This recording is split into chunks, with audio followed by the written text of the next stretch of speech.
Okay, today's the 9th of July, and we're going to do an inspection on the Dry Creek after we've had several days of heavy rain. We're at the third entrance to the Dry Creek, and we're going to first go this distance down.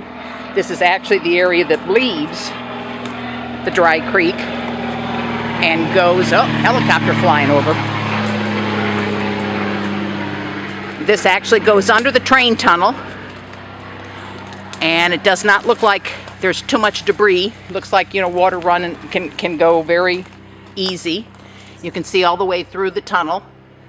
Nothing's in it. Oh my goodness, you can see I don't know if you can really see, but the Merrimack River is right on the other side. It's usually not up this high, but we've had lots of rain, as I said. All right, so we're gonna head back upstream now for the Dry Creek. Water runs through here pretty quick, pretty fast. Usually does not stay. There's one or two areas that it may show. Now, right where we came in, I'm going to stop again here. This is where we came in, right? We come down this way. There's a huge tree. It's been this way for quite some time. It's, for all intents and purposes, it's fell. I mean, it's down. It still has some of its roots. It's basically not in the creek yet, in the creek bed. If it falls into the creek bed, it could really change the flow of water, which we do not want. So we're keeping an eye on this. Basically, the only thing that's keeping it from is a invasive honeysuckle you can see on the far side. I'm going to pay attention what I'm doing because I don't want it to fall on me. It really hasn't changed that much. I'm going to come out of here for just a second. All right. Yeah, the honeysuckle has fallen down. Now let me turn back and look. So you can see the big tree, and basically right there is this honeysuckle. This part right here. This stuff right here is what's holding this whole felled tree up. It still has some of its roots in, but otherwise, and you can see it goes all the way up. It's a good-sized tree. If it falls in, it certainly could change the flow of water to get out. All right, we're going to turn and go upstream some more. And a lot of stuff gets washed through here, so you never know what you're going to see. I see pottery, I see bottles. Kind of like being an archaeologist, you never know what you're going to see. Some nice riprap rocks, which is good. Whenever we have felled trees that are obstructing the flow, we try to get those out. This one has been down this way for quite some time. The water never gets up that high. So this, we haven't messed with it. It just is there. You can see it's still kind of in here on this side here. And it's free on this side. This is the hill here where basically this is the back of the solar power box. Okay, we're going to continue upstream. This is the pond side. This is the meadow side. I can see that the ground is a little wet from all the rain we've had coming through. There's a lot of concrete. As you can see, big concrete slabs here, which is fine. Doesn't hurt anything. We can see here we still have some pretty good sized trees that are holding, the roots help holding the ground in. All right, we're going to go a little further up. Okay, now, this is really the first area where we're getting back to the dam wall. Some of this stuff is new down here. You can see there is a fresh fall, a slippage of the earth. You can see, okay, if you look up that way, you see the big hollow there. And then you can see that the earth is slipped there. And you can see that this big pile right in the middle of the camera right there used to belong up in there. And there just isn't enough stuff holding it, enough root to holding it to keep it from slipping down. Actually, the creek should be coming right here. And you can see it's having to go this way around this big slide. This is called sloughing. Okay, now, last time I walked through here, it was not nearly as muddy, so I can see that a lot of this is fresh mud. I think I can make it through. Yeah.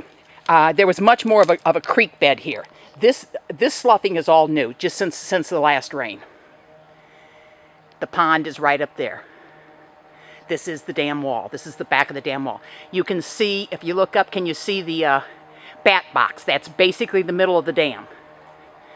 I'm going to turn this way. The solar house is directly this way. There's the back wall of the bat house. This whole area has sloughed just since the last rain. I've got one tree I can kind of walk on. Let's see if I can get beyond that without getting stuck in the mud. You see this whole thing. You can see where the dry creek bed was there, and it's having to come around this sloughed area where it used to come straight this way. But you can see all of the roots exposed. All of this has fallen down. This is not good. Okay, we're going to continue up.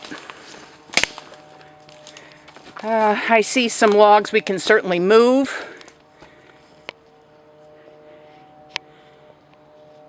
Okay, we can see up there, can you see the solar house? And back to the bat box is right there. Okay, we're going to look upstream some more. This doesn't look bad. We can see on the creek bed we've got riprap. We've got stuff that keeps it from gouging. You know, we don't want it to carry dirt and sediment down. All we want the water to do is to sit on top of all of this. That's what the rocks help. And I'm thinking we need more riprap. Okay, we're going to go around this corner. Again, you can see sort of the edge of the roots. Most of these things, if we look, are invasive honeysuckle, which have very shallow roots. Don't let anything else grow. And this is why we get into this kind of situation. But you can see all of this. Here's the bat box, right? I know it's really bright because I'm looking into the sun, but there's the bat box right straight up. And you can see where we have cut some of the stuff and thrown it down. And you can just see how this whole thing is excavated. Roots exposed, honeysuckle vine. Okay, now we're at the bottleneck. All right, I'm going to get you oriented. There's the big sycamore tree, you know, that is the far side of the pond. This is where we have plantings up above this. And this whole area, this is a sycamore root that has become more exposed in the last 2 years. We have still shots where a couple years ago, just this little bit was showing, and now you can see it's all excavated underneath there. Let me see if I can zoom in a little bit. You can see that the dirt behind it has all sloughed out and come down the hill. Yeah, okay, so there's what we have there. There's the big tree. Now, this is what we call the bottleneck. Right here, all the water comes down. There is a huge drop here. And you can see, you know, everything comes down. We need riprap in here. We need to have 4 foot of riprap in here. And I'm seriously thinking about this tree that's rooted here has been stuck because there's a root going across it this way. And I don't know what root that's to, but I'm seriously thinking about sawing that just to get that tree out of the way so that the water can flow without it being like a finger on a spout. You know, it makes the water flow more turbulent. And that's basically it. Now, what I'm going to do is I'm going to turn the video off. I'm going to go back, and I'm going to come to this point, and we can walk the rest of the way. But I'm going to stop for now. Okay, I shimmied up the steep side. I'm on the meadow side now. I'm looking at the pond. This is the dam wall that we're looking at. You can see right in the middle of the screen is where the sycamore root is exposed. And we have still shots to show that last year it wasn't that exposed. If you look higher up, you can see where we've done some planting up there and putting just anything to try to keep the water to slow it down so that it doesn't keep washing out. Okay, I'm going to turn off again, and I'm going to go around and come up from the other side. Okay, now we're at the top of the bottleneck. This is the big log, right? Let me see if I can point to it here. Let me get my finger. Here's the big log here. This is about a 6 foot drop down. You can see that there's a little bit of water stuck there. Over here to the left is the exposed root to the sycamore tree, down sort of over in this area. I'm kind of at a side. You can't see it real well.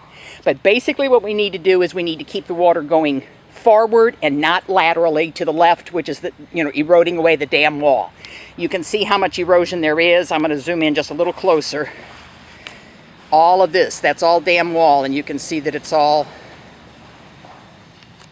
just straight down. It should be on an angle. We should not have lost that much dirt. And what happens is when the water comes down, it rushes down, it gets pushed downstream and down to the Merrimack River. So we need to slow that down. And what we need to do is fill this whole thing with riprap, the big size limestone rock, and we can bring it in from the meadow side over here on this side, this way, and do that. I'm seriously thinking about cutting that root, even though I don't want to really do that, just to push this big tree down, because when the water comes down, it hits that and it makes it more turbulent. It makes it cut into the thing and into the dam wall and take more dirt with it. Okay, I'm just going to turn around. Here's our big sycamore tree. There's where we're planting, and we have planted. We're trying to get rid of the invasive honeysuckle. There's still a few of them because they're better than nothing until we get some other things going. We have ironwood trees, which are an understory tree. We have pawpaw trees, which are an understory tree. We have Missouri native, I don't know if you can see it, bamboo, and we have horsetail rush, which are sort of invasive, but they're a Missouri native plant, and they have a deeper root than what the invasive honeysuckle does, and it may just help slow things down. We also need more dirt. I'm going to turn this way just a little bit. We need more dirt to fill in, and we need to make some berms, dirt berms on the uphill side to kind of control how the water rolls down here. And we really have to take care of that sycamore tree, because if it goes, we're going to lose everything. Okay, now we're looking back upstream. Earlier in the season, this was a complete bottleneck right up here. This is the second entrance to come into the dry creek down from here. But this area in here was completely obstructed. It had all these logs that I've pulled out were all in this area over here.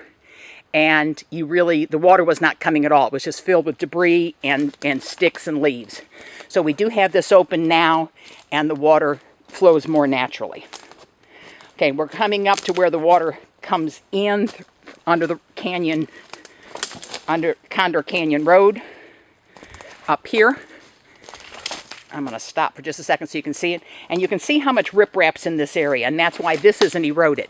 And when the water comes down that distance, it hits the rock, and the rock helps it go forward without taking dirt with it, and that's what we need behind us. But this all looks very good. I'm going to go ahead and stop here. And for this last part, I'm standing up on Condor Canyon Road. This is where the water comes under the road through the conduit, and you can see the riprap and just where we came up from. And that's about it.